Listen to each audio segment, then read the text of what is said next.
Donc bonjour, bienvenue aujourd'hui pour ce nouveau talkabout en pleine nature. Et je voulais vous parler du bonheur quantique. Alors qu'est-ce que le bonheur quantique? Le bonheur quantique, c'est ça par exemple. Alors pourquoi je vais vous parler du bonheur quantique? Et pourquoi pas du bonheur tout simplement? Parce que je crois que le bonheur, il est quantique. Alors qu'est-ce que quelque chose de quantique? Quelle est la définition du quantique? Alors la meilleure définition du quantique que je connaisse est celle de l'expérience des doubles fentes de Young par Richard Feynman dans les années 60 et qui a été repris après dans les années 70, 80, 90. Mais c'est vraiment le précurseur. Et donc, qu'est-ce qu'a montré cette expérience? Cette expérience a montré qu'une particule pouvait être soit une onde, soit un corpuscule. C'est-à-dire que soit elle agissait comme une onde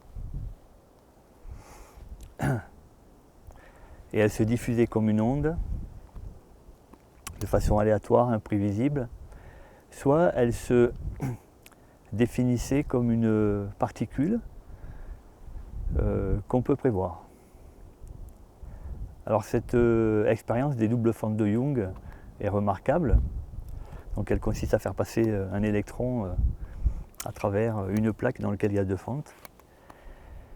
Et donc si on porte l'observation sur cet électron que l'on fait passer, effectivement cet électron il est unique et passe par une seule fente à la fois.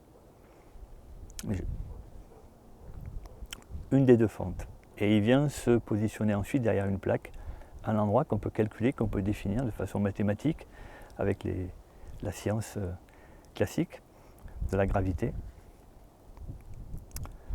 Mais lorsque on reprojette ce même électron sans y mettre une observation humaine dessus,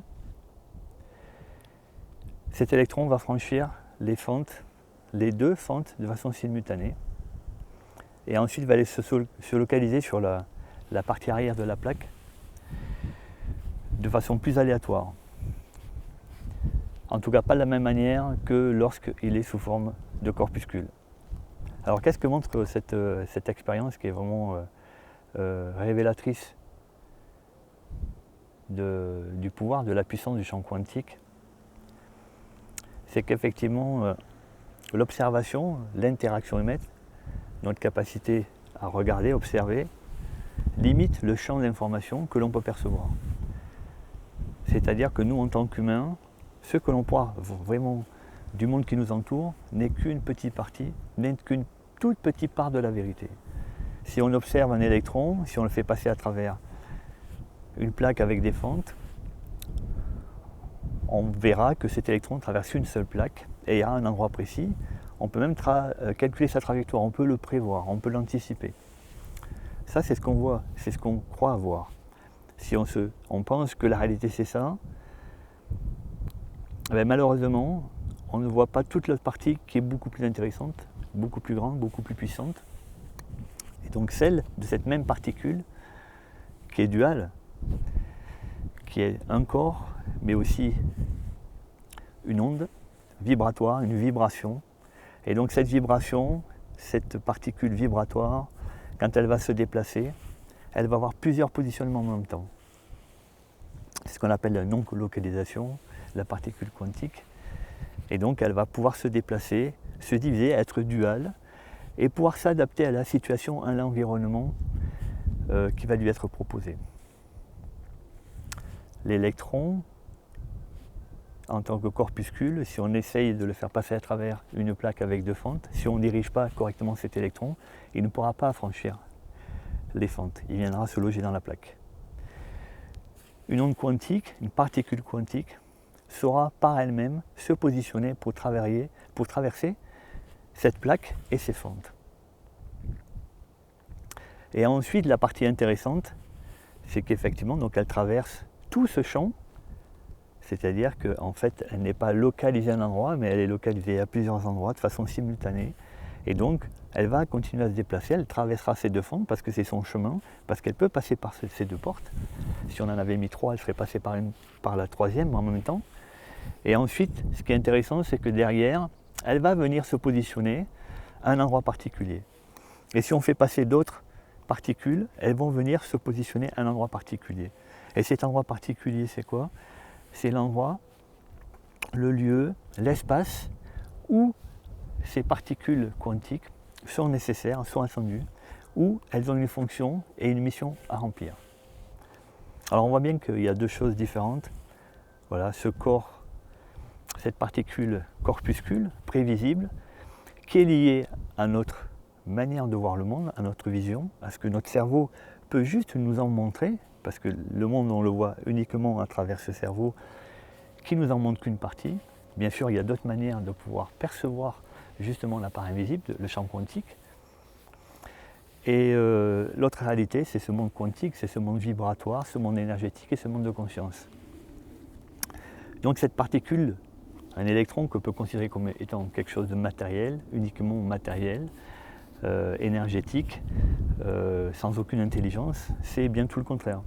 Mais il faut comprendre qu'on a là la même chose. Ce sont les deux faces d'une même pièce. On peut le regarder suivant un corps inerte, inintelligent, mais dans l'autre face, il y a toute l'intelligence de celui qui l'a construit, de l'univers, du cosmos. Voilà. Donc ça, c'est l'expérience des doubles fentes de Jung par Feynman,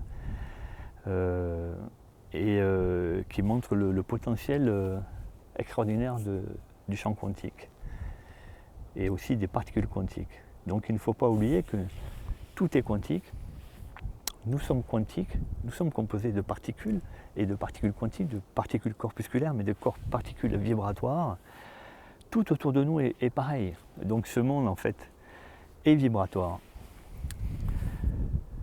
Et il est pour nous quasiment invisible. Mais nous pouvons percevoir quand même de certaines manières cette part de l'invisible et pouvoir s'y relier. Alors pourquoi je vous parlais du bonheur quantique? Alors souvent le bonheur, on le définit comme étant un bonheur plutôt matériel, lié à ce que nous vivons dans notre existence, les biens, les relations, le travail, des choses qu'on peut quantifier, des choses qu'on peut mettre quelque part, qu'on peut isoler. Voilà, des choses sur lesquelles on va pouvoir les prendre en main, par exemple. On va pouvoir les cerner, elles vont pouvoir nous appartenir. Voilà. Ce bonheur, il est construit sur une forme d'appartenance, de choses un peu physiques. Voilà, même si ce sont des situations, ça reste de quelque chose qui est plutôt physique. Mais ce bonheur-là qu'on organise comme ça, dans une forme de matérialité, d'existence matérielle, de biens, de possession, de relations, est quelque chose qui a un regard avec nous, mais qui a un regard avec les problématiques que nous portons en nous et que nous avons besoin de compenser. Nous avons besoin de compenser nos souffrances, nos traumatismes, nos problématiques d'existence, de vie. Et nous allons trouver tout au cours de notre existence des manières différentes, chacun trouvant des manières différentes de pouvoir s'adapter à son environnement, à ce que l'existence sociale va nous imposer et à laquelle il va falloir s'accorder pour pouvoir justement y survivre.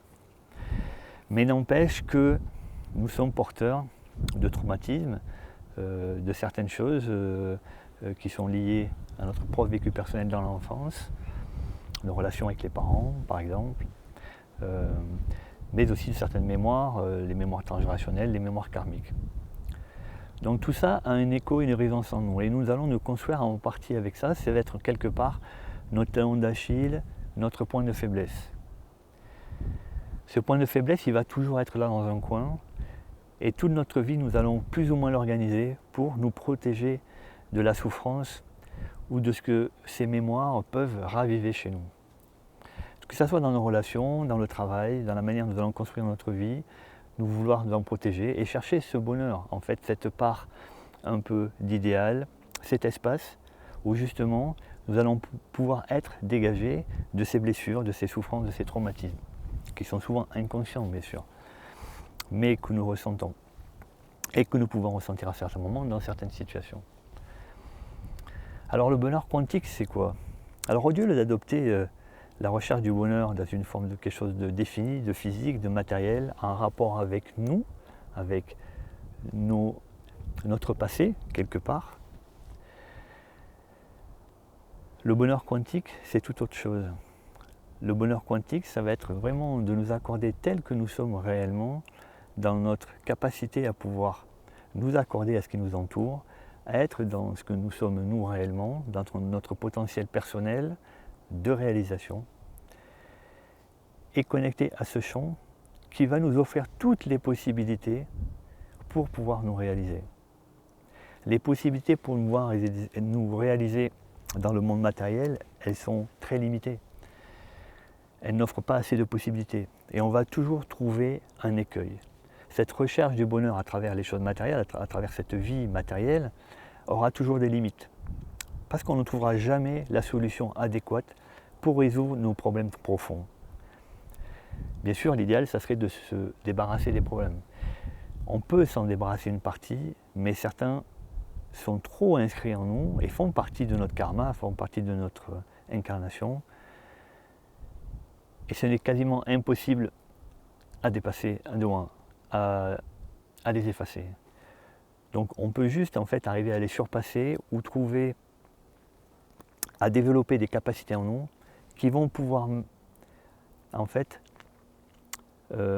surpasser toutes ces problématiques et apporter quelque chose de mieux, de plus fort, de plus intéressant, de plus vibrant pour nous.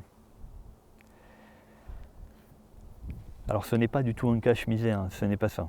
C'est-à-dire qu'à un moment, face à une problématique, on va aller chercher le meilleur de nous-mêmes pour affronter cette problématique et quelque part la sublimer, la transformer. Mais la problématique reste là toujours dans l'embuscade, on veut dire, dans le terrain.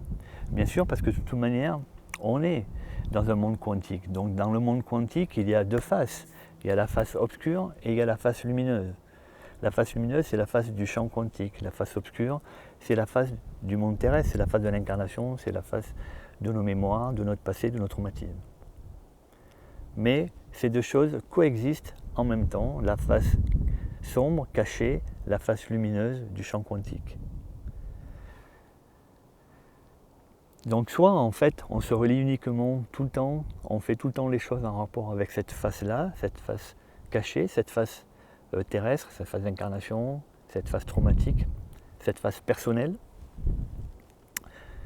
Et donc à un moment nécessairement, on ne pourra pas voir à travers la lumière qu'il y a de l'autre côté. On sera toujours en but. Si on regarde la lumière, si on se met dans le champ quantique a conscience que cette face existe et elle en fait partie et il ne la sépare pas. La particule quantique possède ces deux faces. Elle a conscience qu'elle a ces deux faces. C'est comme le yin et le yang. Elle n'a pas d'intention ou d'intérêt à se séparer. Elle ne juge pas cette partie-là. Cette partie-là, par contre, cette part sombre est tout le temps dans le jugement. Est-ce que je suis bien? Est-ce que je suis à la hauteur? Est-ce que je vais y arriver? Est-ce que je vais être heureux? Est-ce que le bonheur est pour moi? Voilà. Dans le champ quantique, ça n'existe pas. Tout est possible, tout existe, tout coexiste en même temps, le sombre comme la lumière.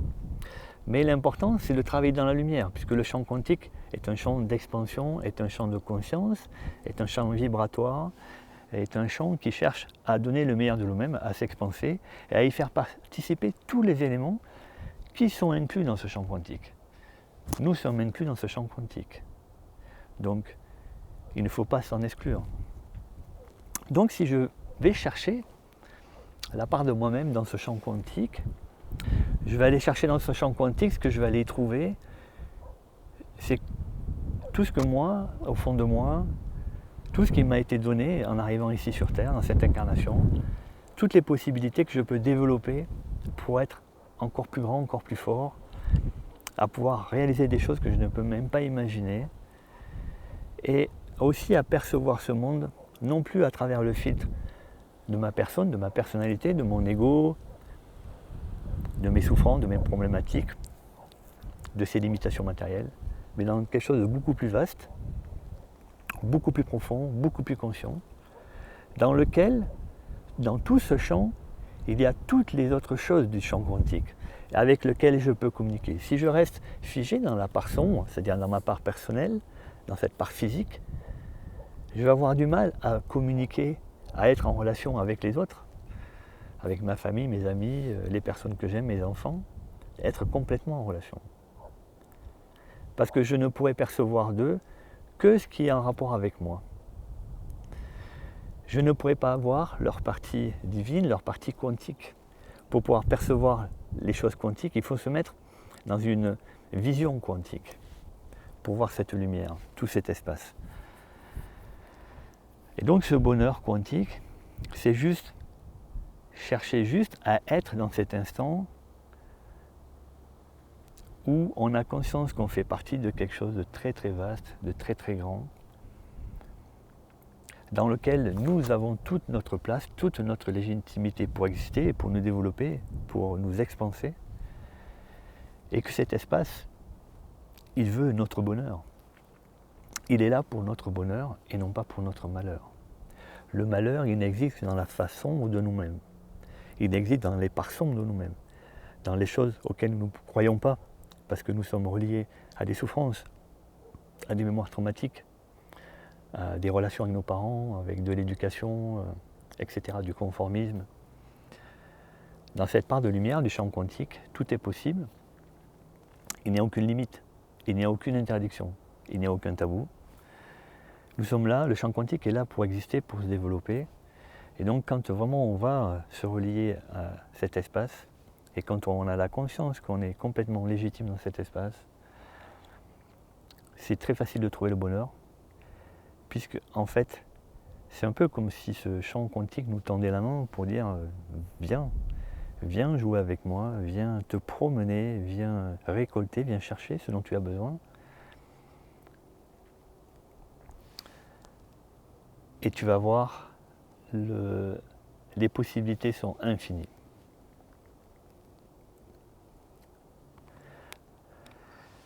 Alors, je vais prendre un exemple un peu concret, on va dire, avec des cartes, avec un oracle là, que j'ai conçu. Et donc, on va tirer deux cartes et on va voir un petit peu comment on peut voir. Alors, on va essayer de poser une intention. On va demander ce que justement ce lieu a à nous raconter, par exemple. Voilà. Donc là c'est bien, on voit un parapente, c'est super. Donc là c'est le siècle du Mandalaou, très très beau, avec un petit parapente qui va venir nous faire un petit coucou. Donc là je viens de tirer deux cartes.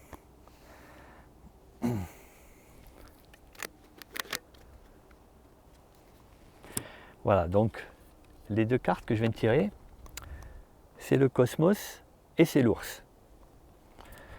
Alors la question s'est posée, qu'est-ce que cet endroit a nous amener? Donc on parlait du bonheur quantique. Donc le cosmos c'est ce qui est là en fait, hein, il n'est pas loin, on est dans le cosmos de manière... il n'y a pas de frontières. Le cosmos il est même en nous, parce que nous sommes perméables, parce que en fait la matière est quelque chose qui n'existe pas, parce que 99,9999% ce n'est que du vide. Donc si je vais chercher dans ce brin de caillou, si je rentre à l'intérieur, au plus profond, jusqu'à la plus petite dimension que l'on puisse mesurer, qui est la dimension de Planck, dans un atome, dans un proton, on aura, dans ce petit cube de Planck, on aura toute l'énergie de l'univers. Et donc en plus, quand on va s'enfoncer de plus en plus dans cette matière, ce qu'on va voir émerger, c'est ce vide, c'est cet espace infini. Voilà. Donc la matière est quelque chose qui n'existe pas. Donc en fait tout est perméable. Ce caillou est une illusion. C'est parce que j'ai besoin de voir cette illusion, parce que mon cerveau, il a besoin de concevoir cette illusion. Mais ce n'est qu'une illusion et une part de la vérité, mais une toute petite part. En fait, tout est perméable, donc on peut circuler dans tout. Et ce qui connecte tout, c'est justement ce vide, ce champ quantique, ce champ unifié de conscience, cette conscience et cette énergie. Alors, voilà, donc on tire la carte du cosmos. Voilà, donc la carte, le lieu nous indique que, effectivement, nous sommes dans ce cosmos. Ce cosmos est là. Et ensuite, l'ours. Alors, l'ours, c'est un animal un peu particulier, qui est considéré dans la tradition amérindienne, dans la roue médecine par exemple, comme en fait un animal de sagesse qui indique l'intériorité, l'hibernation, voilà, le retour à son intérieur, à une forme de digestion des choses et de temps qui passe, de laisser cette temporalité exister pour pouvoir justement se renouveler. Donc c'est ce moment de sagesse. Donc c'est vraiment l'animal de la sagesse intérieure. Voilà, donc ça, c'est un peu une interprétation. Donc on peut le voir comme étant quelque chose de positif. Donc c'est moi qui fais l'interprétation, je fais ma vision dessus.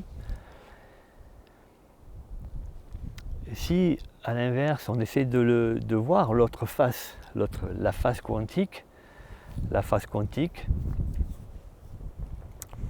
voudrait dire que justement ce cosmos c'est pas quelque chose de lointain qui est là-bas, qui est dans les étoiles, mais quelque chose qui est permanent en nous, qui est là. Nous sommes là-dedans. Et donc l'ours, ça ne serait pas cet animal un peu totem, emblématique, juste que ça, sur lequel on pose des qualités, mais justement peut-être de sortir de ce côté peut-être trop intérieur, trop introverti, trop dans la placidité, trop dans l'attente, et d'être plutôt dans une forme d'expansion, dans une forme d'ouverture vers l'extérieur, et justement d'aller chercher les choses aussi dans cette conscience, dans notre conscience et dans la conscience des choses, et de pouvoir nous y relier. Donc l'ours, ça serait aussi la grande ours dans la galaxie, cette grande ours. Voilà, donc c'est les multiples facettes dont on peut voir les choses. Soit on ne regarde que le paysage, donc là on ne voit que la partie visible, matérielle de notre conscience, juste du cerveau qui ne peut visualiser que ça. Donc on se limite à ça, on ne voit qu'un paysage comme ici. Mais on peut y voir aussi d'autres choses, de l'énergie, de la vibration, de l'intelligence, de la conscience. Ces formes-là qui peut-être pour nous ne révèlent que des montagnes, ou cet animal qui ne révèle qu'un ours, ou ce ciel qui ne révèle que des étoiles, peut-être quelque part il a plus de choses à nous apporter. Si je reste ici un moment, dans ce lieu dans lequel je me sens bien, ce lieu va sûrement changer des choses en moi. Parce que ce lieu vibre, ce lieu émet des vibrations. Il vibre comme une partition de musique. Si je me sens bien dans cet endroit, si je me sens en paix, en joie, en tranquillité, je suis dans le bonheur là. Le bonheur quantique, ça va être de me laisser imprégner par cet environnement, par cette énergie, par cette vibration que dégage le lieu, par cette nature, par ces roches, par sa construction, par cette organisation, par cette air qui est autour, par cette lumière, ce soleil, etc. Les choses multiples qui vont faire une genre de synergie et créer quelque chose de potentiellement intéressant dans lequel moi je vais me sentir bien et dans lequel je vais me mettre en résonance et je vais, moi, me mettre à vibrer. Au début, pas très accordé, et petit à petit, je vais m'accorder à cet environnement. Et donc, c'est la vibration de cet environnement qui va venir faire l'harmonisation en moi. et je vais m'harmoniser, mon corps énergétique, tous mes corps énergétiques, mon corps physique, mon corps mental, mon corps émotionnel et mon plan causal vont s'harmoniser. Mes chakras vont s'harmoniser. La Kundalini va s'activer. La fluidité énergétique va circuler. Je vais me sentir bien, détendu, je me mets à la terre, je libère mes charges, je me mets en syntonie, en vibration, en harmonie vibratoire avec le lieu, avec cette belle énergie du lieu que je peux percevoir, que je peux aller chercher, que je peux aller ressentir. Je peux voir l'effet qu'elle a en moi. Et petit à petit, dans cette harmonisation vibratoire qui se produit, mon champ de conscience va commencer à s'ouvrir, à se développer, à s'expanser. À partir du moment où ce champ de conscience va s'expanser, je vais pouvoir percevoir des choses au-delà de ce que juste ma condition d'être humain me permet de voir. Et en me connectant à ces choses, à ces visions, à ces perceptions, à ces choses qui sont difficiles à comprendre ou identifier, mais avec le temps, avec du travail, de l'expérience, on peut arriver à mieux les définir, à mieux les comprendre. On peut aussi venir avoir un regard sur soi, puisque le plan causal va commencer aussi à vibrer. On va pouvoir se relier à ce plan causal au-dessus du chakra couronne. On va pouvoir percevoir la causalité de notre existence.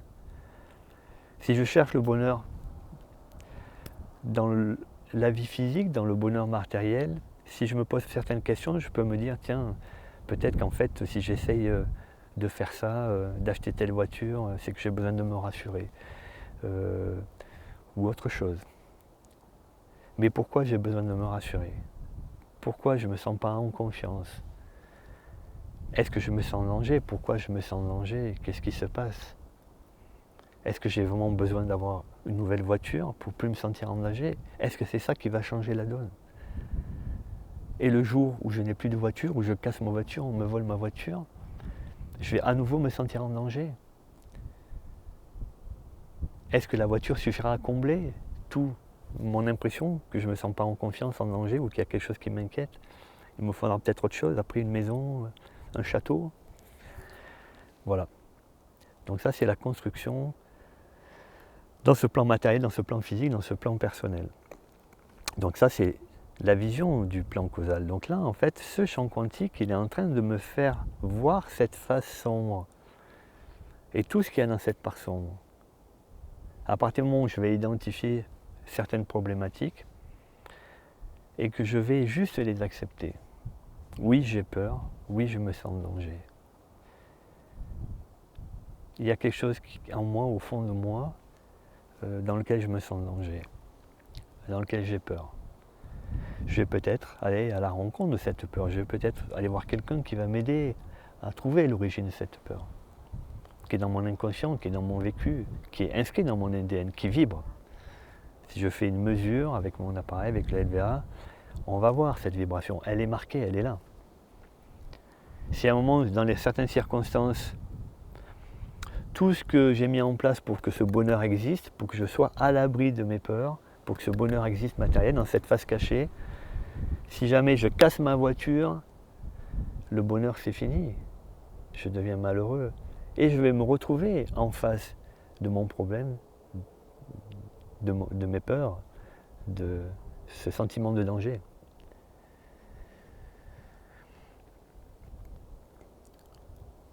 Donc ça, je l'identifie, je vais trouver une solution pour aller le régler. Peut-être que je ne pourrai pas m'en débarrasser.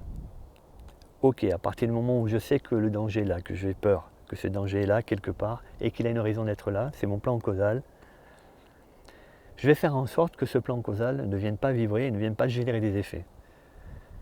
Je n'ai pas besoin d'une voiture, ça ne réglera pas le problème. Je vais essayer de trouver des solutions pour le voir, pour comprendre l'origine, et peut-être que ça m'aidera. Mais peut-être que ça ne l'effacera pas, et que peut-être ça sera toujours là. Mais je peux vivre avec ça. Si je donne toute l'importance à ce problème, il n'y aura que ce point qui va exister. Donc ça, c'est la face cachée. Pendant ce temps, le monde quantique existe. La vie existe et continue. Alors, je décide de dire que oui, j'ai peur, oui, il y a une part de moi qui se sent en danger ou qui n'a pas confiance. Mais il y a une autre part de moi, parce que je ne suis pas que de la peur et que un manque de confiance et un sentiment d'être en danger, je suis bien plus que ça. Et donc si je me relie à ce bien plus que ça, donc à autre chose que cette face cachée, mais la face qui est la lumière, ce bien plus que ça, il est là. Et ce bien plus que ça, il est toujours là depuis le début. Donc si je vais chercher ce bien plus que ça, donc c'est au-dessus en fait de ce plan vibratoire du chakra couronne, qui est ce futur proche, ce potentiel personnel, qui est l'harmonie vibratoire du deuxième et troisième chakra, du chakra orange d'enfant intérieur et du chakra de l'affirmation de soi. C'est vraiment deux chakras très très importants. Si je me relie à cet espace personnel, à ce potentiel personnel qui m'a été donné dans cette incarnation, ici, je ne suis pas venu ici pour vivre ma souffrance, je suis venu ici pour me réaliser. Mais pour me réaliser, je suis obligé de dépasser ma souffrance. Donc le bonheur, il n'est pas de trouver une parade à ma souffrance. Le bonheur, il est de me réaliser complètement, me réaliser dans la phase de la lumière, dans la phase de ce champ quantique. Ce champ quantique, il a tout, il a tous les outils, tout est connecté, il a toutes les solutions. La souffrance n'existe pas dans le champ quantique. La souffrance vient d'une limitation de soi. Dans le champ quantique, je ne suis pas limité. Donc si je vais chercher vraiment ma propre réalisation pour mon existence, pour m'épanouir, pour m'expanser, je vais être nécessairement dans le bonheur le plus immense que je ne pourrais jamais imaginer. Le bonheur quantique, il est là. Tout simplement.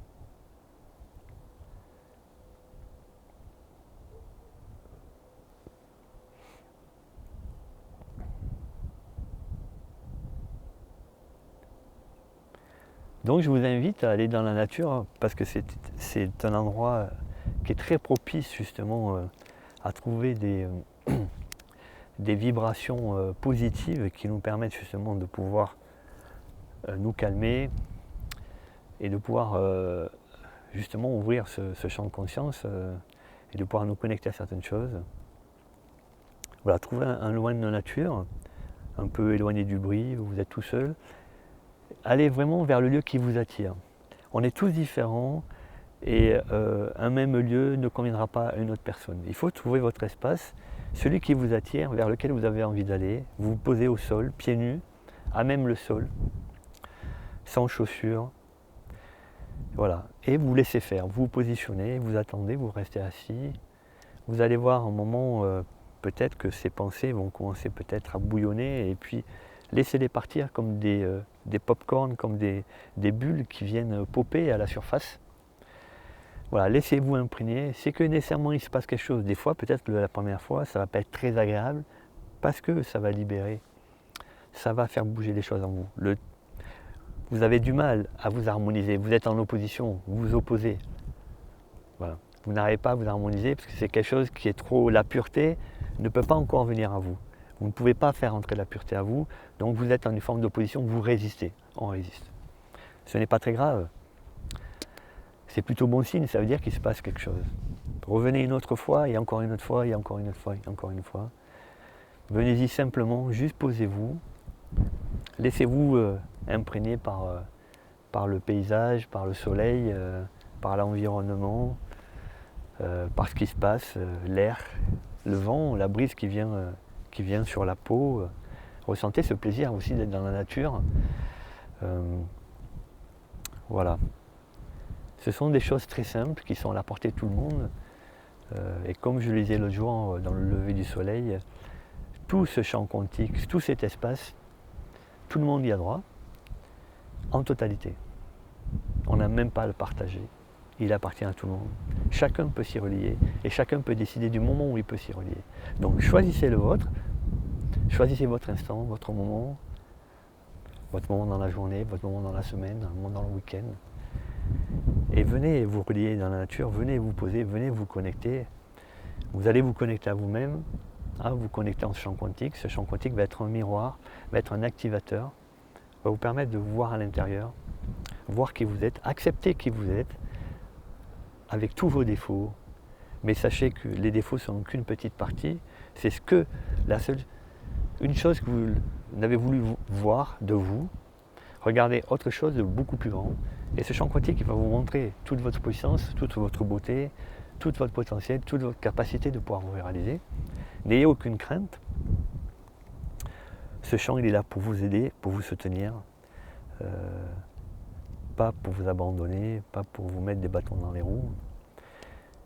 Et c'est vraiment avec ce champ quantique qu'il faut participer, qu'il faut communiquer, qu'il faut travailler.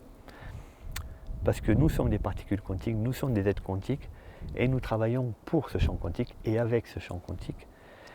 La face sombre, la vie matérielle, la vie sociale, la vie terrestre, la vie humaine, est un champ limité, est un espace limité. Ce champ-là, ce champ de la lumière, est un espace beaucoup plus vaste, et c'est le véritable espace. La face cachée est une part de ce champ quantique qui est en existence parce que nous la mettons en existence comme ça. Voilà. C'est cette particule, cet électron qu'on veut faire passer dans une fente. On le projette dans une fente, on le regarde, on l'observe, on le voit, il est complètement prévisible. Mais en même temps, sans que nous ayons la capacité de pouvoir le voir, cette particule est passée dans la deuxième fente aussi. Et est allée se positionner ailleurs, dans un endroit où elle avait besoin d'être, où elle était attendue, où sa nécessité, son importance était nécessaire pour qu'elle puisse participer à l'élaboration, à l'expansion, au développement de ce champ de conscience, de ce champ quantique. Donc pour nous c'est pareil, nous participons à ce champ de conscience, à ce développement de ce champ de conscience. C'est un champ de conscience, champ quantique unifié, on est tous liés, on est tous solidaires les uns avec les autres, on travaille tous ensemble. Donc ne travaillons pas dans cet espace limité de la part sombre, travaillons plutôt dans la part de lumière qui est infinie.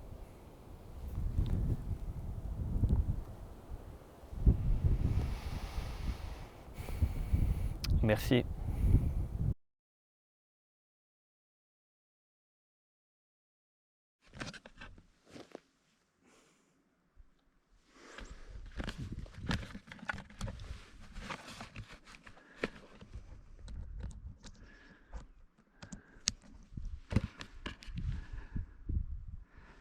Allez, 3, 2.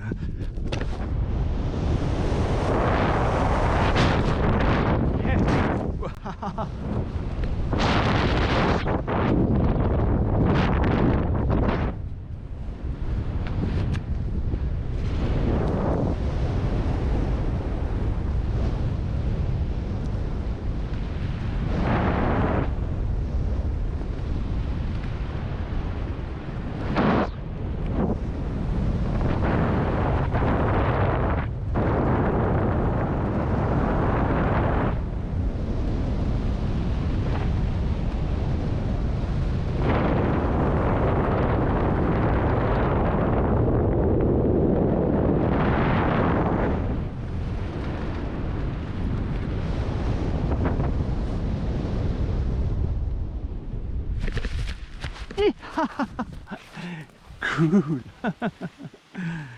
Et voilà. Ah. Génial.